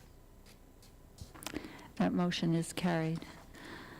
Moving on to issue number 6, whether Trustee Stone did not breach or breached of the operative code of the conduct, the old code of conduct, as a result of her comments regarding the definition of white supremacy in the then draft human rights policy as set out in pages 18 and 19 of the Integrity Commissioner's report.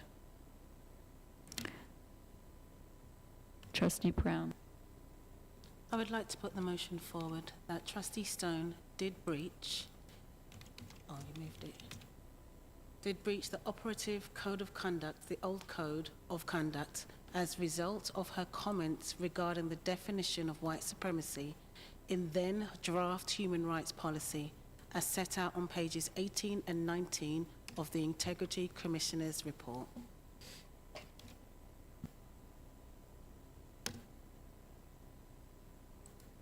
Sorry, Trustee Morton, are you seconding that? I would second that motion. Thank you, Trustee Morton. Any comments or questions? Trustee Panelo? Thank you, Chair. I did want to speak to this motion because I think it's important. Because important conversations are very uncomfortable, and all of the motions are important, but I'm choosing this one specifically because of the definition of white supremacy and comments that were made around it. Because decolonizing our institutions and our communities and minds is very intentional work, and it is very uncomfortable. But that's how it should be, because that's how growing pains work. I think here the inherent difference is that when those who are marginalized and intentionally oppressed by systems, and have been historically, are forced to debate their right to exist, there is an imbalance of power in these conversations and in these spaces. When we stop asking clarifying questions to understand, and we start asking questions and listening to reply instead of listening to learn, we force communities to defend their right to exist or to be seen or to be called out and specifically named. And that infringes on human rights and protected grounds, as we see.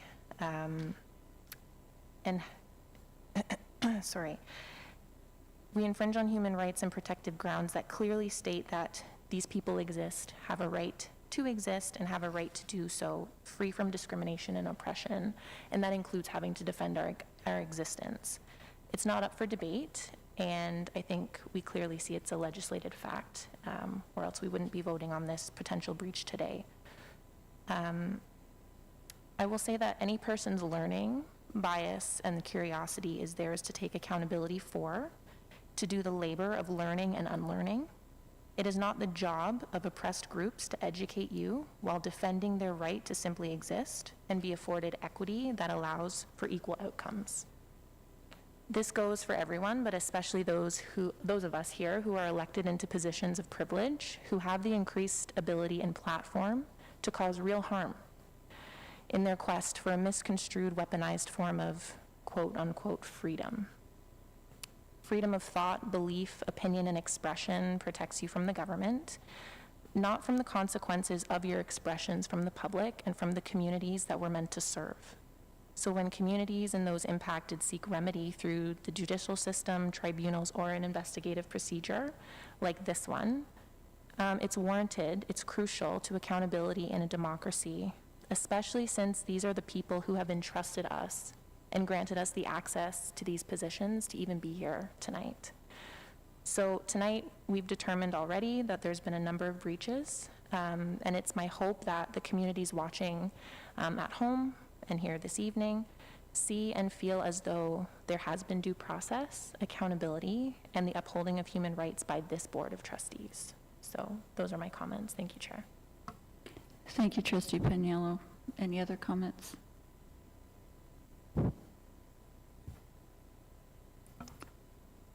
Seeing none, I will call the question to vote, and again, it's a recorded vote. Thank you.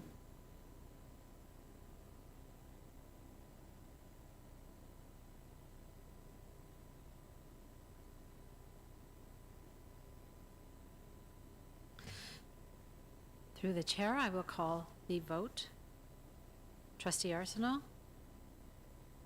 In favor. Trustee Brown? In favor. Trustee Cunningham? In favor. Trustee Linton? In favor? Trustee Miller? In favor. Trustee Morton? In favor? Trustee Oldfield? In favor. Trustee Paniello? In favor. Trustee Thatcher? In favor. Trustee Edwards? In favor. Through the chair, I will now call the student trustee non-binding vote. Student trustee Edwards? In favor? Student trustee Hewitt? In favor. We have 10 trustee votes in favor and 2 student trustee votes in favor. That motion carries. Now, at this time that we've found that there has been breaches of the Code of Conduct, the board shall make its own determination on a sanction or sanctions.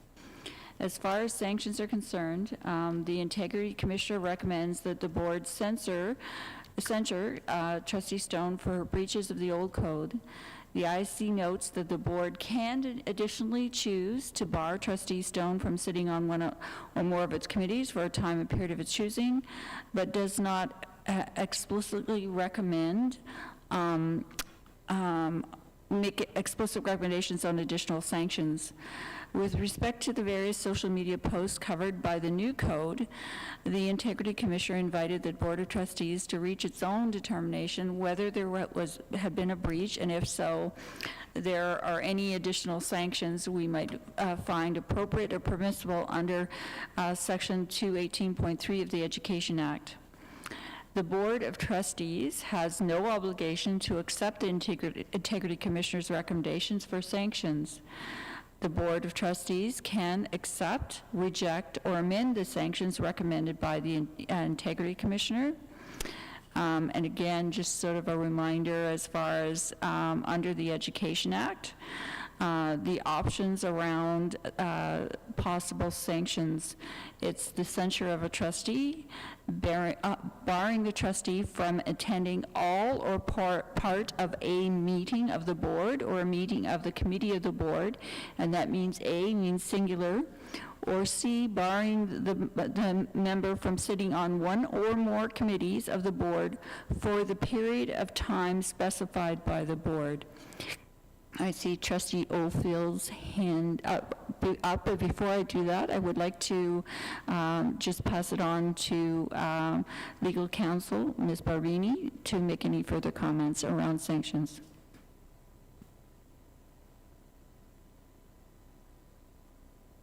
Sorry, I was muted.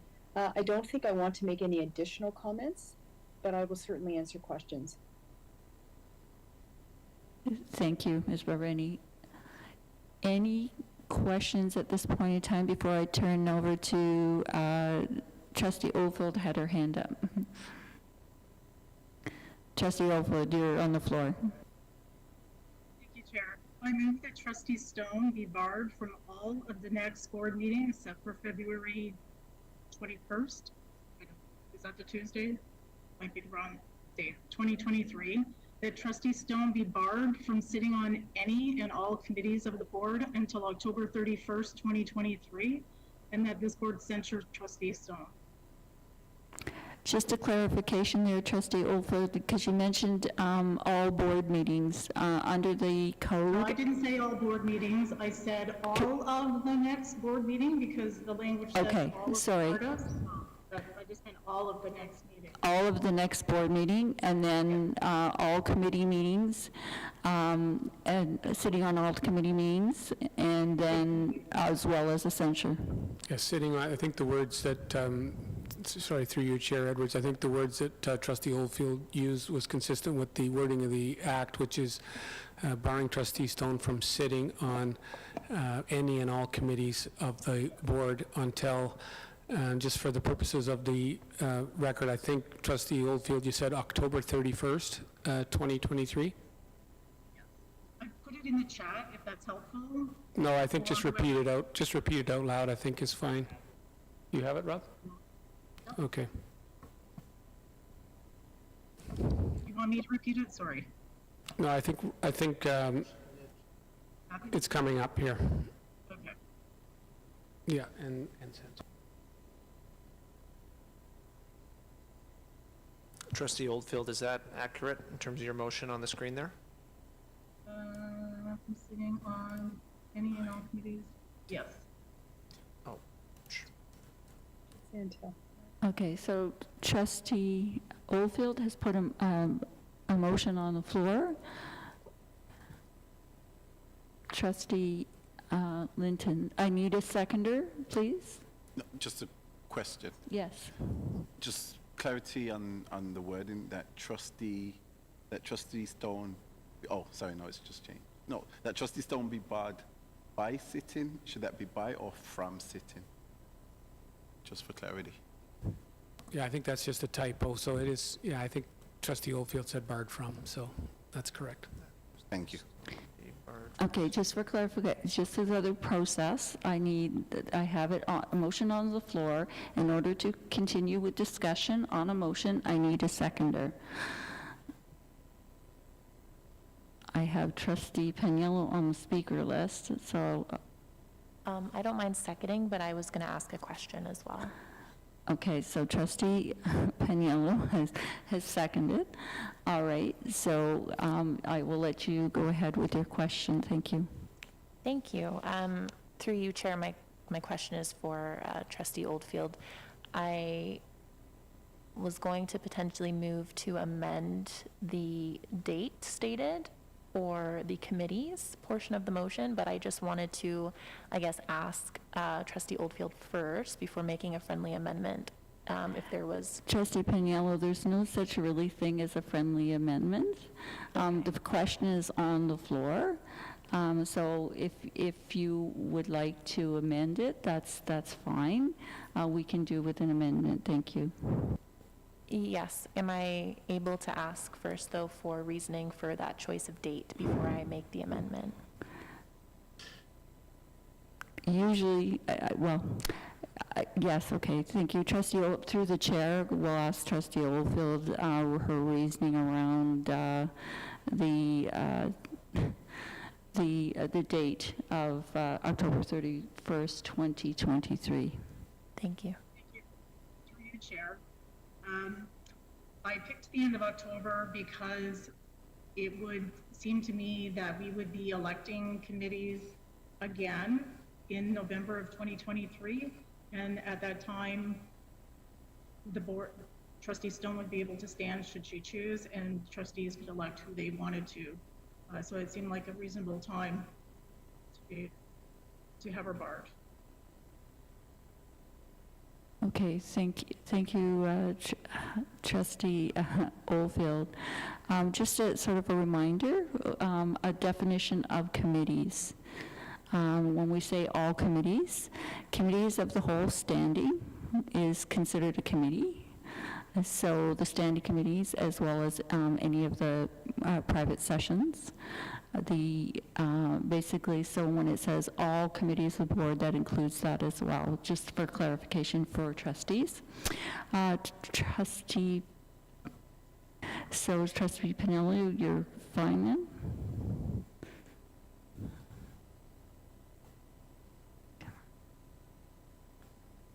Thank you, Chair. I'll still move the motion that the date in the second part of the motion put forward by trustee Oldfield be amended to December 31st, 2023. Thank you. Okay, we have an amendment on the floor from changing the date from October 31st, 2023 to December 31st, 2023. Seconder, Trustee Brown. Any discussions on the amendment of changing the date from October 31st, 2023 to December 31st, 2023?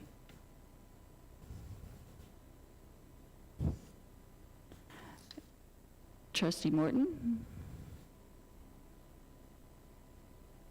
I'm not making a comment on the amendment. I have another question. Okay, with the question? The question is in regards to the first statement, that Trustee Stone be barred from all... Okay, Trustee Morton, we're just doing with the amendment. You can hold that question for, because we will have a vote on the other one, if we could hold that question for a second. Right now, it's just the amendment, which is changing the date. Seeing none, can I have a vote? I call the question on just the amendment to change the date from October 31st to December 31st of 2023. Can I do that by a show of hands or check marks?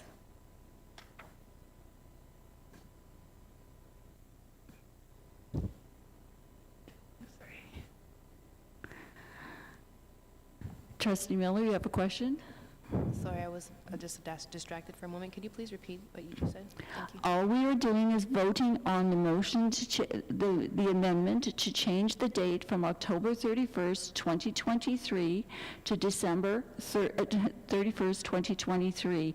After we do the amendment, if that goes, passes, then we will actually go back to looking at the main motion. Okay, sorry, again, trustees, could you please either raise your hand or your X so that I can clearly see that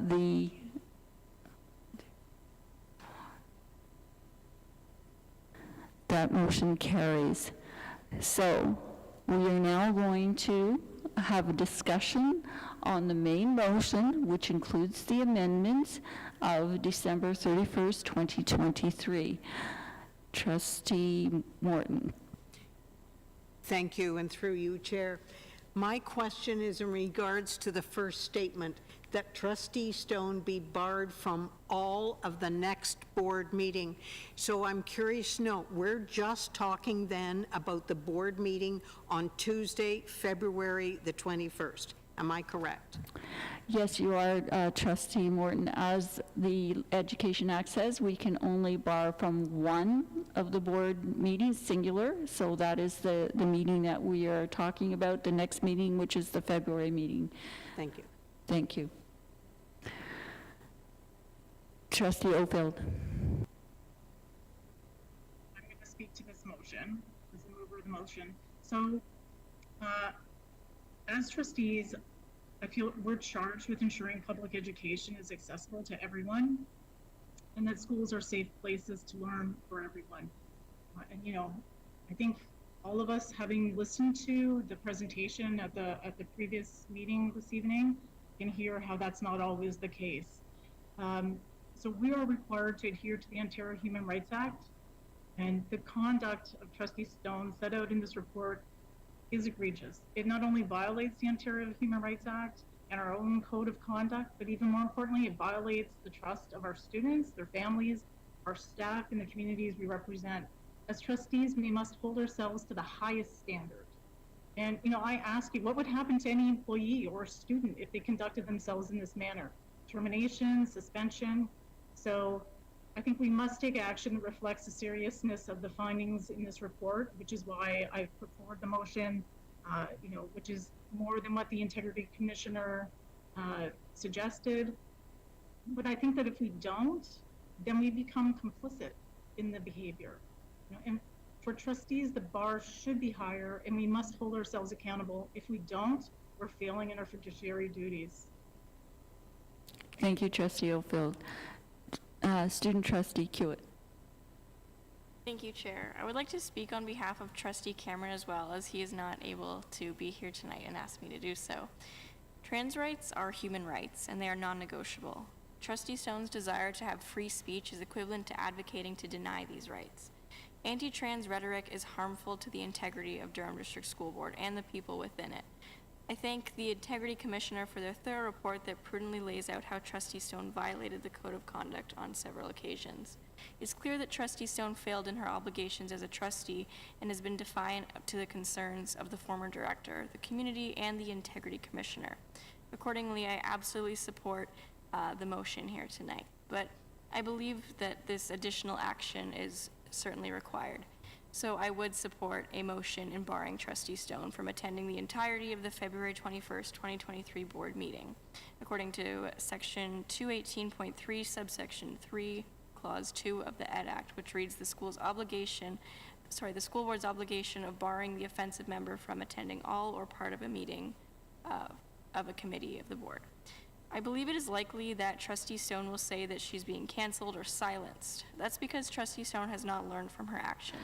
Over and over again. Point of order, Student Trustee Hewitt, could we contain our comments around the, as far as the motion, that is, as far as the sanctions, and limit that conversation around just that, okay? Yes, Thank sorry, you. that comment was just in line with the importance of the severity of the motion we're passing tonight, just to say that it's important that we fulfill our duty in this as trustees to show that we can be the bigger people here. And with that being said, we stand with this motion in the interest of barring Trustee Stone from the entirety of the upcoming board meeting. Thank you, Chair. Trustee Cunningham.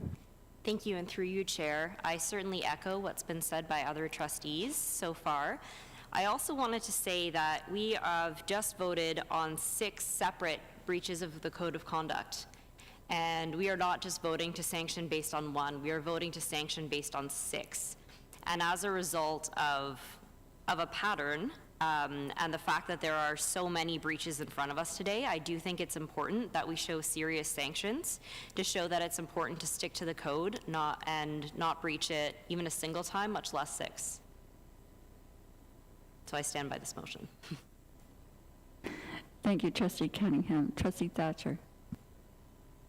Thank you, and through you, Chair. I do agree with Trustee Cunningham.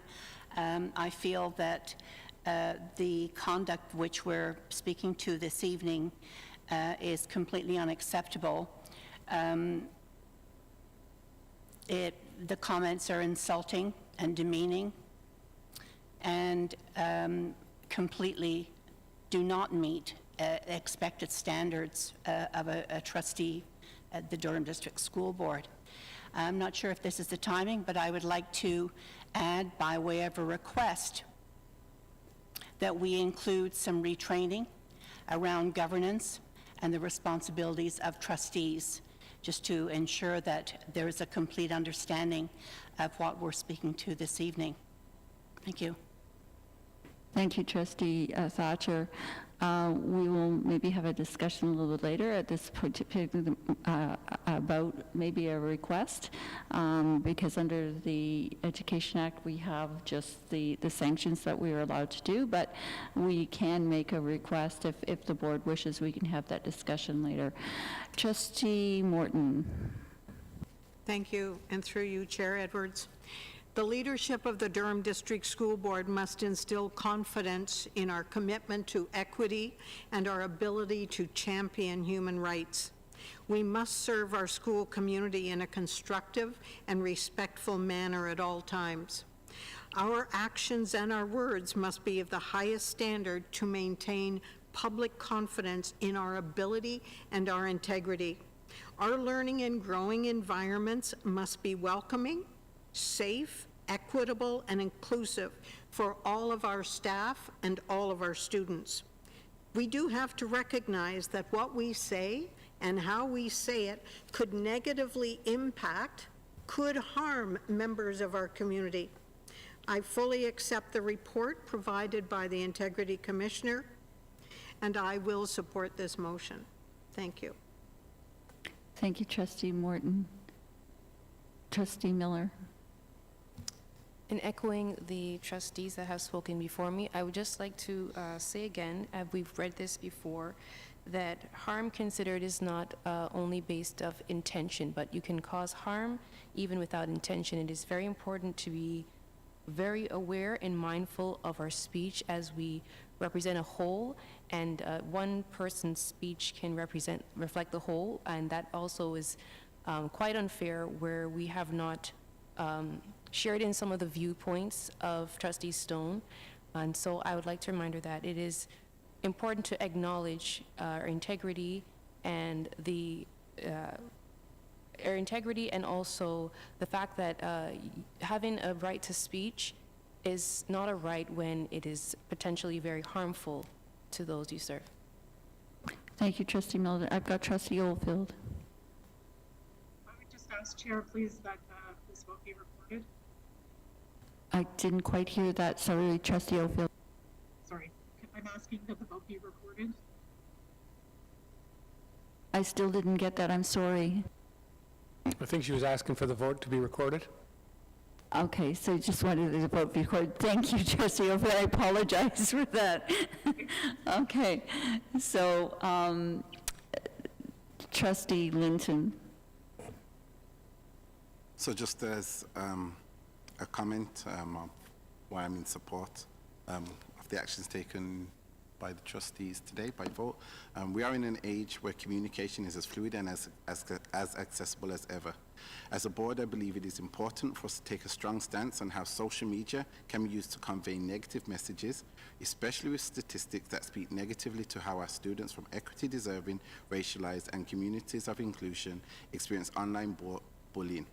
Plainly put, there are parents who have had to mourn the loss of their child because of online bullying. As a board, I feel it is important for us to keep up with the innovation in front of us and identify training and capacity building regarding the use of social media.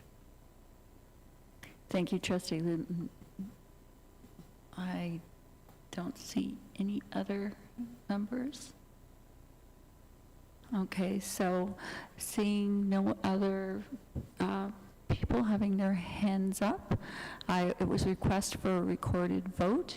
I'm going to, if we could put the motion back up on the screen, if possible, just so that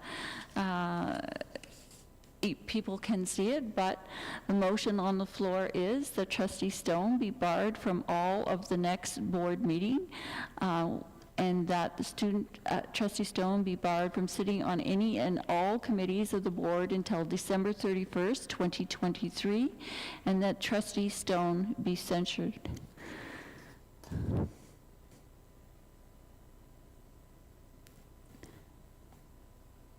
Trustee Hewitt? Student Trustee Hewitt? I was just going to request that the student trustees have a recorded non-binding vote. Yes, it's a recorded vote, and I assume that it would be both a voting, a binding and binding vote. Perfect, I just want to make sure. Thank you. Okay, thank you.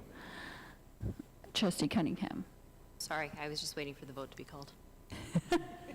Okay, thank you. Seeing that, we're going to be calling the question or the vote, and it's a recorded vote. Thank you. And Kathy, if you could. Through the chair, I will now call the recorded vote. Trustee Arsenault? In favor. Trustee Brown? In favor. Trustee Cunningham? In favor. Trustee Linton? In favor. Trustee Miller? In favor. Trustee Morton? In favor? Trustee Oldfield? Favor. Trustee Panelo? In favor. Trustee Thatcher? In favor. Trustee Edwards? In favor. Through the chair, I'll now call the student trustee non-binding vote. Student trustee Edwards? In favor? Student trustee Hewitt? In favor. We have 10 trustee votes in favor, 2 student trustee votes in favor. That motion carries. Just again to advise the next steps as far as what happens once the breach is found. Basically, a letter will be sent to Trustee Stone identifying the breaches. She has 14 days to respond to that, and based on that, we will meet again to basically based on consider her response, and meet again to discuss whether, as far as the breaches and the sanctions are concerned. Any questions? Seeing none. That concludes our agenda for this particular meeting. I have a motion to adjourn. Trustee Paniello. Trustee Morton, good night, everyone.